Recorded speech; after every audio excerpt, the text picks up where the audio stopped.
마태복음 16장 4절 말씀, 악하고 음란한 세대가 표적을 구한다. 악하고 음란한 세대가 표적을 구한다. 요나의 표적밖에는 보여줄 표적이 없다. 주님께서 말씀하셨습니다. 그런데 오늘 같이 읽으신 말씀에 보면 천사가 그 지역의 목자들에게 말하는 것입니다. 오늘 다윗의 동네에 너희를 위하여 구주가 나셨으니 곧 그리스도 주시니라. 너희가 가서 강보에 쌓여 구유에 뉘어 있는 아기를 보리니 이것이 너희에게 표적이니라. 오늘 2024년 성탄절, 아마 우리가 지나왔던 많은 성탄절이 있지만 아주 각별한 성탄절. 이때 하나님께서 사람들이 표적을 요구하지도 않았는데 이것이 너희에게 표적이다. 손수 표적을 보여주시겠다. 구하지도 않았는데 표적을 구하는 것은 주님의 말씀에 악하고 음란한 일인데 웬일?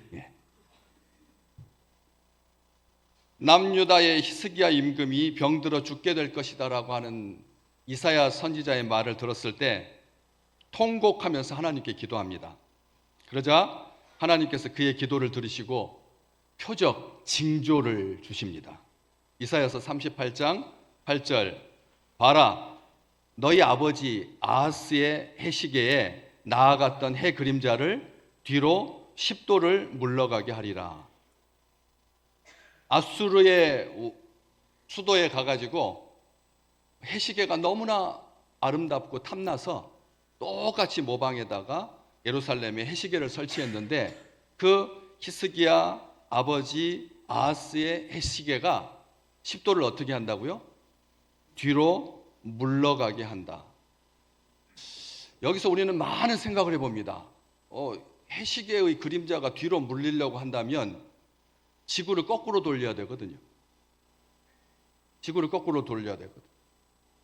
그런데 지구를 거꾸로 돌리면 이게 보통 일일까? 이게 시속 수천 킬로미터로 지금 이 지구가 돌고 있는데 갑자기 탁 멈춰가지고 갑자기 멈추지도 못할 뿐만 아니라 갑자기 멈췄다가는 안에 살고 있는 모든 지구상의 물건들이 다 우주로 튕겨져 나갈 텐데.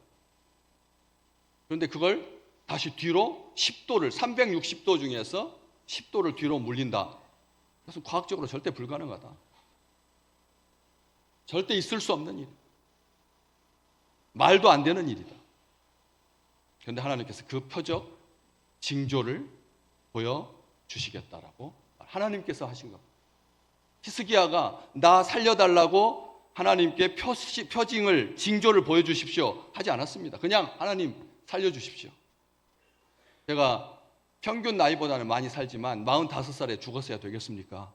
하나님 조금 더 살고 싶습니다 했더니 하나님께서 그 표적을 주셨죠. 그러면서 이사야 선지자를 통해서 무화과 반죽을 상처 위에다가 놓아서 병이 낫게 될 거다. 그래서 무화과 반죽으로 상처 위에다가 놓았더니 병이 낫게 되었고 무려 하나님께서 약속해 주신 대로 15년을 더 살았습니다. 우리는 성경적으로 이 해 그림자가 뒤로 10도 물러간 이 사건, 훨씬 더 전에 400년도 전에, 사사시대 더 전에 아얄론 골짜기에 하나님께서 이스라엘 백성들이 이길 수 있도록 아얄론 골짜기에 태양을 멈추셨던 그 하나님을 우리는 기억합니다. 태양이 멈췄다라고 하는 말은 뭐가 멈춘 걸까요? 태양이 멈춘 걸까요? 지구가 멈춘 걸까요? 지구가 멈춘 거죠. 태양은 원래 멈춰 있었으니까 아얄론 골짜기에 태양이 멈춰 있게, 달도 그 자리에 그대로 있도록 하고 지구가 멈춘 겁니다. 지구가 돌다가 지구가 딱 섰습니다. 또 하나님께서, 우리 하나님 어떠십니까? 놀라우신 하나님이시죠. 놀라운 하나님이십니다. 해그림자를 뒤로 10도를 물리셨으니 주님은 제자들에게 마지막 때의 표적을 분별하지 못한다고 책망하셨어요. 마태복음 16장 3절, 아침에 하늘이 붉고 흐리면 오늘은 날이 굳겠다 하면서 너희가 날씨는 분별할 줄 알면서 시대의 표적은 분별하지 못하느냐? 하나님께서 표적을 분별하라고 말씀해 주셨어요.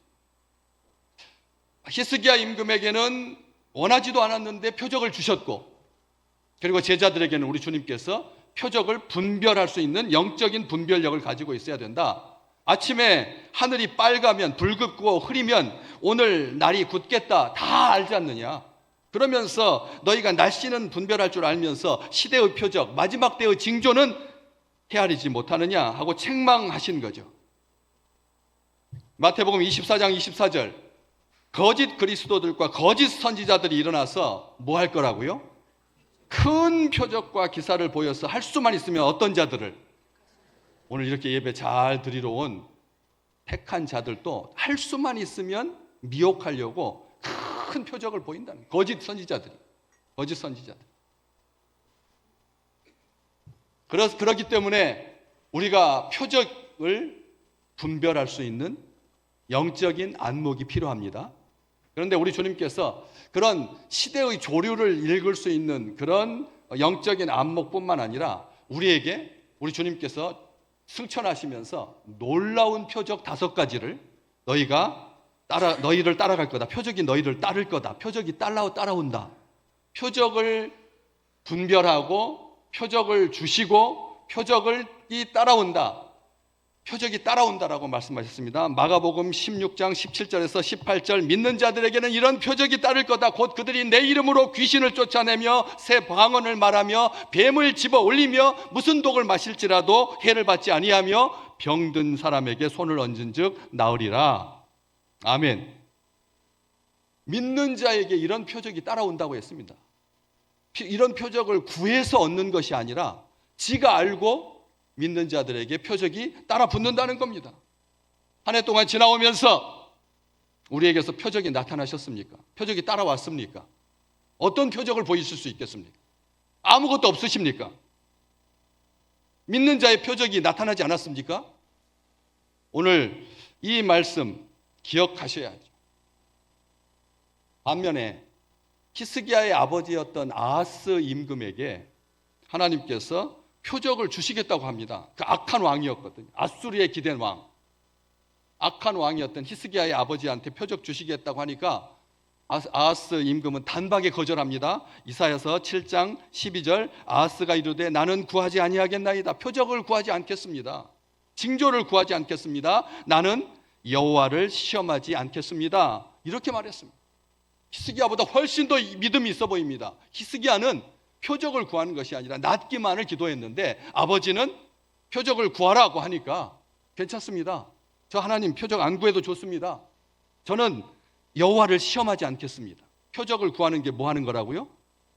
여호와를 시험하는 거라고 말을 합니다. 얼핏 보기에는 겸손한 것처럼 보입니다. 그렇지만 그렇지 않았죠. 아하스 임금은 아람과 이스라엘의 침략을 받았을 때 하나님께 도움을 구하지 아니하고 아수르 왕에게 가서 도움을 요청했으니까 신앙적인 고백인 것 같습니다. 하나님 시험하지 않겠습니다. 저는 당신한테 징조 따위로 내가 내 신앙을 시험받고 싶지 않습니다. 내가 하나님 믿는다고 하는 증거가 꼭 표적을 봐야지만 내가 하나님을 믿는 그런 천박한 사람 아닙니다. 말은 그렇게 했는데 실상은 그렇지 않았다라고 하는 것이죠. 어디서 확인할 수 있을까요? 이사야서 7장 13절을 통해서 확인할 수가 있는데, 이사야 선지자가 아하스 왕한테 하는 말인데, 다윗의 집이여 원하건대 들을지어다. 아하스한테 말하지 아니하고 다윗의 집안, 다윗의 후손들, 그 아하스에게 다윗의 집이여 원하건대 들을지어다. 너희가 사람을 괴롭히고서 그것을 작은 일로 여겨 또 나의 하나님을 어떻게 하느냐? 괴롭게 하려느냐? 이게 무슨 말입니까? 아하스가 징조를 거부한 것은 하나님을 어떻게 하는 거라고요? 괴롭게 하는 거라. 표적을 구하지 않는 게 하나님을 괴롭힌 거라. 하나님을 시험하지 않겠다고 한 것이 믿음이 좋은 것처럼 보이지만 말뿐이었다는 것입니다. 불신이었습니다. 우리가 천박하게 21세기인데 무슨 하늘의 해그림자가 뒤로 10도가 물러가야지 하나님을 믿고 안 믿고를 우리가 결정한단 말입니까? 그렇게 말장난만, 말만 예수쟁이고 말만 믿음이 풍성한 것 같은데 실상은 그렇지 않았다라고 하는 거죠. 그러자 하나님께서 강제로 징조를 아하스에게 주십니다. 우리가 너무나 잘 아는 위대한 하나님의 약속 징조, 이사야서 7장 14절 말씀 같이 읽어볼까요? 큰 소리로. 그러므로 주께서 친히 징조를 너희에게 주실 것이라. 보라, 처녀가 잉태하여 아들을 낳을 것이요 그의 이름을 임마누엘이라 하리라. 아멘. 이사야서 7장 14절. 오늘 가서 또 집에 비밀번호 바꿔야죠. 4714로. 예. 정말 놀라운, 아하스한테 주신 징조라니까 이게. 아하스는 악한 왕입니다. 하나님한테 나 징조 필요 없다고 한 사람입니다. 그리고 그게 불신이 되어서 하나님을 괴롭히는 자였습니다. 그런데 하나님께서 그에게 강제로 이 표징을 주셨다라고 하는 거예요. 우리가 그렇게 사모하는 임마누엘, 하나님이 우리와 함께 계신다라고. 하나님이 우리와 함께 계신다라고. 오늘 이 성탄절 좀 생각을 해봤어요. 우리 새벽 기도도 없는데 조금 일찍 당겨가지고 7시 반쯤 예배 드려가지고 베어스타운에 가서 스키 타러 보내면 얼마나 좋을까. 그렇잖아요. 오늘 10시에 예배 드리고 11시 반쯤에 일찍 떡국 먹고 하고 오후에 바깥에 나가서 크리스마스 마켓 갔다 오기는 시간이 조금 촉박하니까 아침 일찍 들어가지고 이렇게 보내는 그런 게 새 시대 교회, 교인들을 생각하는 그런 교회, 그런 마음이 들더라고요. 어떻게 예배를 잘 드릴 수 있을까? 그렇게 생각하던 중에 그런 생각을 해봤어요. 적어도 하나님께서 아하스에게 주신 표적도 이렇게 큰데, 임마누엘 표적인데, 처녀가 잉태하여 아들을 낳을 것인데 그 이름을 임마누엘이라고 해라. 그렇게 한 이 놀라운 표적을 주셨는데, 이제 목자들에게 하나님을 사모하는 그 지역의 목자들이 밤에 밖에서 자기 양떼를 지키더니 주의 사자가 곁에 서고 주의 영광이 그들을 두루비침에 크게 무서워하는지라. 천사가 이르되 무서워하지 마라. 보라, 내가 온 백성에게 미칠 큰 기쁨의 좋은 소식을 너희에게 전한다 하면서 다윗의 동네에 구주가 나셨는데 그리스도 주시다. 그가 너희가 가서 강보에 쌓여서 구유에 누워 있는 아기를 볼 텐데 이것이 너희에게 표적이다. 아니, 아하스 왕한테도 그렇게 큰 표적을 줘놓고는 왜 그렇게 사모하는 마음으로 자기 일에 헌신하는 가장 낮은 사람들, 밤새껏 양떼를 돌보느라 깊이 잠들지 못하는 분뇨 냄새, 그리고 그 다음에 맹수들, 거친 광야, 정말 누더기 같은 옷, 그런 사람들에게 아기 예수에 대한 표적을 주시려고 하면은 더 크고 엄청난 임마누엘이라고 하는 그보다 더 큰 표적을 주셔야 될 텐데, 사람이 절대 따라갈 수 없는 표적을 주셔야 될 텐데, 엄청난 대단한 그런 표적을 주셔야 될 텐데 고작 강보에 쌓여서 구유에 누워 있는 아기 표적이라니. 아니, 제 머리조차 가누지 못하는, 이제 막 나가지고 스스로 구유에 자기가 누울 수도 없어서 구유에 누워 있는 아기가 어떻게 메시아, 구세주, 우리의 표적이 될 수 있을까요? 안 그렇습니까? 이왕이면 하나님 아주 근사한 표적을 주셔야지. 말 밥통에, 소 밥그릇에 그 더러운 돼지가 먹는 그런 구유에 자기가 몸을 가nun 것도 아니고, 그리고 게다가 그를 쌌던 이 포대기는 세마포로 해가지고 막 정성껏 실크처럼 피부에 스치지도 아니하고 살랑살랑거리는 좋은 분홍빛, 핑크빛 그런 구유가 아니라 제사장들이 입고 남은 헌옷 쪼가리가 강보거든. 제사장들이 원래 예수님 당시에 흰 옷을 입고 제사를 드렸는데 성전에서 제사장의 옷을 만드는 방이 따로 있었습니다. 흰 옷은 얼마나 쉽게 더러워져. 옷이 낡아지면 버리지 않고 모아두었다가 초막절 가로등에 심지로 썼습니다. 초막절 가로등에 그 낡은 옷을 심지로 썼습니다. 강보가 거리에 나오는 절기는 초막절입니다. 하나님께서 우리 조상들을 이집트의 죽음으로부터 건져내셔서 광야에서 장막을 치고 거하게 하셨다. 그래서 우리 교만하지 말자, 잘 살게 되었다. 우리 막 기도 얼마나 자랑했어요. 우리나라 경제 규모가 10등 안에 들었습니다. 그러다 호주가 더 잘 살게 되고, 브라질이 좀 더 올라가게 되면 12등입니다. 원자로를 팔 수 있게 되었습니다. 큰 원자로 말고 축소형 원자를 만들어가지고 배에다 싣고 다니면서 발전해 줄 수 있는, 얼마나 대단한 민족입니까? 그런데 코가 석자나 빠져가지고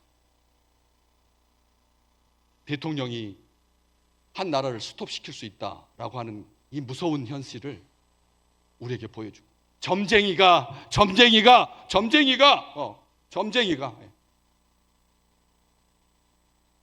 무슨 대사가, 지금 조선시대도 아닌데 무슨 대사입니까?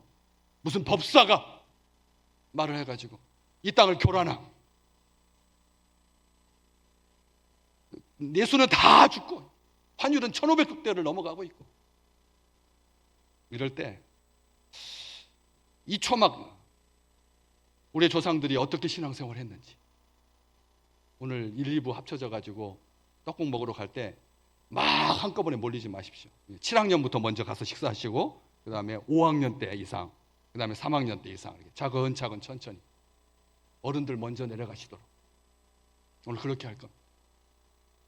초막을 기억하라. 우리가 지금 출발을 어떻게 했는데, 그런데 이것이 표적이라니요. 아니 어떻게 제 머리도 가누지 못하고, 그 다음에 제사장들이 입던 옷 쪼가리 가지고 강보에 쌓여가지고 자기가 눕지도 못하고 뉘어있는 아기가, 그런데 더 우리는 기억하셔야 됩니다. 이것이 누구에게 표적이라고요? 오늘 설교 제목, 너무 설교를 잘 들으셔서 설교 제목을 잊었어요. 이제 이것이 너희에게 표적이라는 거예요. 너희에게. 믿지 않는 자들의 표적이 아니라, 믿지 않는 자들의 눈에 봤을 때 예수님은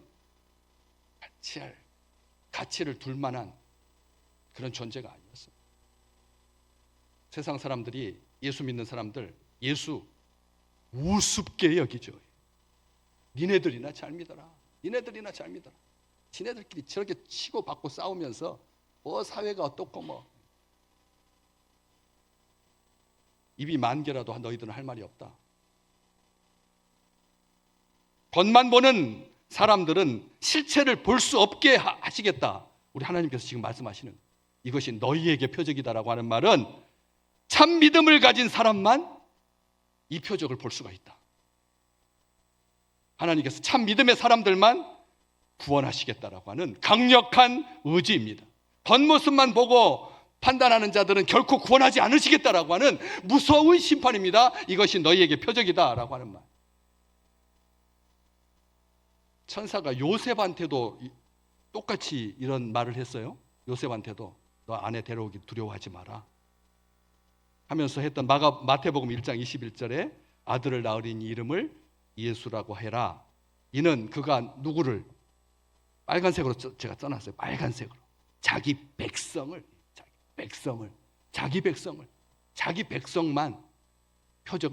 표적으로 여기고 감사하고 기뻐하고 찬양할 수 있는, 오늘 14절 말씀, 오늘 우리 귀한 아이들이 읽었던 것 14절 말씀, 우리 같이 한 목소리로 오늘 성경책 보시면서 같이 읽어볼까요? 시작. 지극히 높은 곳에서는 하나님께 영광이요, 땅에서는 하나님이 기뻐하신 사람들 중에 평화로다. 아멘. 여기 누구에게 평화라고요?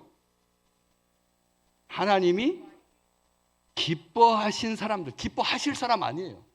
오늘 성탄절 예배 드리고 나서 하나님, 이제부터 너희들은 내가 축복한다, 내가 이제부터 너희를 위할 거다가 아니라, 하나님께서 이미 기뻐하신 사람들만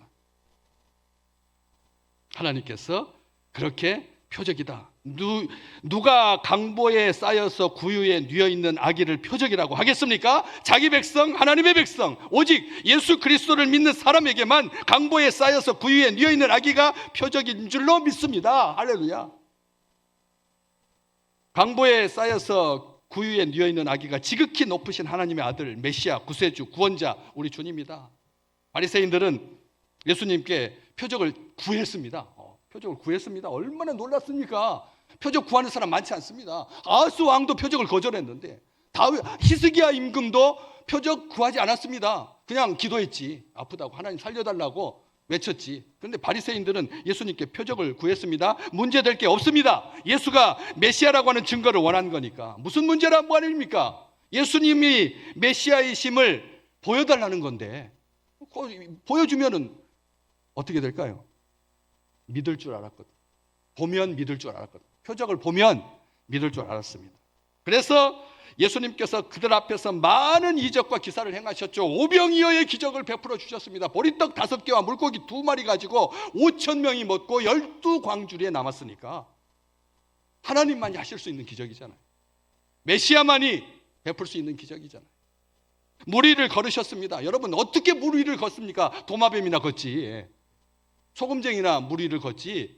어떻게 사람이 물 위를 걸을 수가 있습니까? 폭풍을 잔잔케 하셨습니다. 어떻게 바람 한 점도 우리 마음대로 하지 못하는데, 비 한 방울도 우리 마음대로 못하는데 우리 주님께서 인류를 구원하시기 위해서 자기 동족 앞에서, 자기 제자들 앞에서 폭풍을 잔잔케 해주셨네. 눈먼 자를 눈뜨게 해주시고, 중풍병자가 걷게 해주시고, 듣지 못하는 자가 듣게 해주시고, 저는 자를 고쳐주시고, 더러운 귀신을 쫓아주시고, 죽은 자를 살리시고, 많은 표적, 이적, 기사, 기적 베푸셨습니다. 그러나 그들은 믿으려고 하지 않았습니다.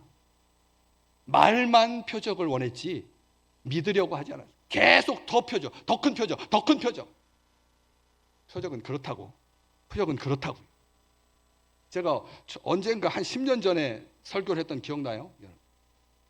정말 우리 사랑하는 식구들에게 하나님이 살아계시다라고 하는 증거를 어떻게 내가 좀 보여줄 수 있을까 해가지고 국립 끝에 생각했어요. 내가 성전 꼭대기에 올라가가지고 손끝에다가 불을 켜고 쫙 뛰어내리면 그러면 우리 모든 식구들이, 다른 교회 말고 우리 식구들이 정말 하나님 살아계십니다. 우리 하나님이 살아계신 증거입니다. 그렇지 않겠어요? 손가락 끝에다가 불 하나 켜고 쫙 성전 꼭대기에서 지금 여기가 17m인데 폭이 17m 뛰어내리면 얼마나 근사하겠어요? 그런데 목사님이 설교를 하지 않고 맨날 성전에서 촛불 켜고 뛰어내리는, 이번 주에도 불 켜고 뛰어내리고, 다음 주에 올라서 말씀 드리려고 하는데 목사님이 여러분 말씀 들을 필요 없습니다. 기도하지 않아도 됩니다.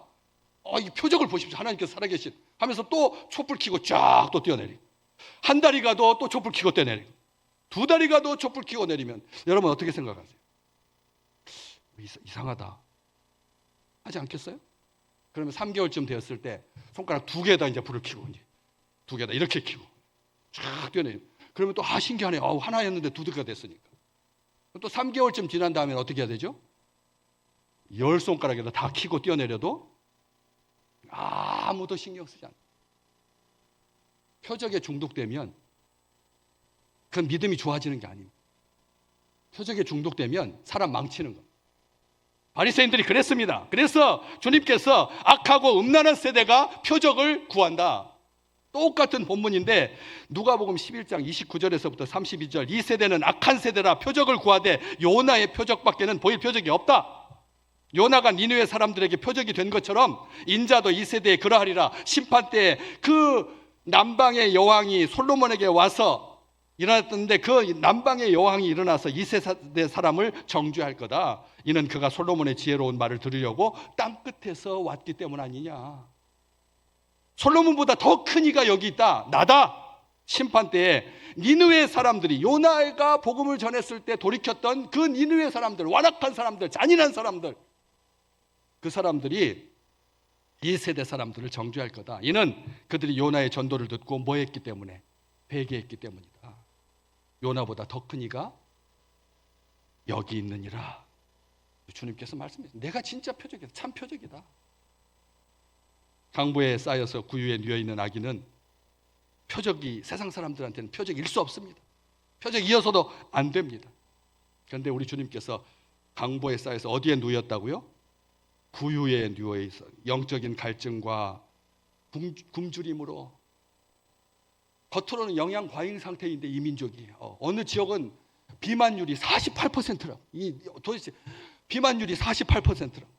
48%. 그럼 국민의 절반이 비만율이에요. 그러니까 우리가 생각할 때 그냥 허리 둘레가 한 50인쯤 되는 그런 비만은 아니지만 적정 체중 이상 되는 사람이 그렇게 48%라니. 그런데 세종시는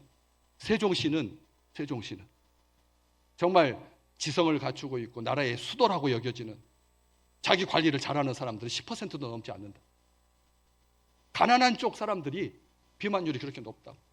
온 사회가 이렇게 영양 과잉 상태인데 어떻게 영적으로는 점점 홀쭉해져가지고 하나님의 말씀을 듣는 자가, 하나님의 말씀을 듣고 살아나는 자가 과연 우리는 우리 스스로를 돌아봅니다. 우리 요한복음 6장 48절 내가 곧 생명의 떡이니라.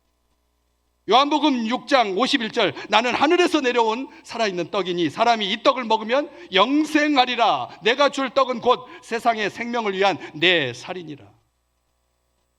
구유에 누워 계신 우리 주님이 참 양식이신 하늘로부터 내려온 생명의 떡이다. 이게 표징이다. 오늘 다윗의 동네에 너희를 위하여서 구주가 나셨다. 다윗의 동네 어디죠? 베들레헴에. 베들레헴은 떡방이라는 뜻입니다. 떡집이라는 뜻입니다. 우리에게 뭐 하시려고? 우리를 먹여주시려고, 풍성하게 먹여주시려고 우리 주님께서 구유에 누워 계신 거죠. 이게 바울이 우리가 주님의 그 구유의 말구의 허름한 더러운 그 누에 강보에 쌓여서 구유에 누워 있는 그 아기가 표적이다라고 하는 말을 가지고 고린도 교회에 편지했습니다. 고린도 후서 4장 7절 말씀, 우리가 너무나 사모하는 말씀 같이 한번 읽어볼까요? 우리가 이 보배를 질그릇에 가졌으니 이는 심히 큰 능력은 하나님께 있고 우리에게 있지 아니함을 알게 하려고 함입니다. 구유에 누워 있는 아기는 세상 사람들이 봤을 때 보배가 아닙니다. 그렇지만 우리 믿음의 사람들에게는 우리 주님이 보배인 것처럼 우리의 육신은 약하지만 오늘 예수로 사는 우리 주의 백성들에게 참 보배가 되신 예수 그리스도. 어떤 사람이 자기 이름을 개명하고 싶었습니다. 이름이 별로 마음에 안 들어서. 그래가지고 이름을 뭐라고 지으려고 했냐면 산타클로스라고 지으려고.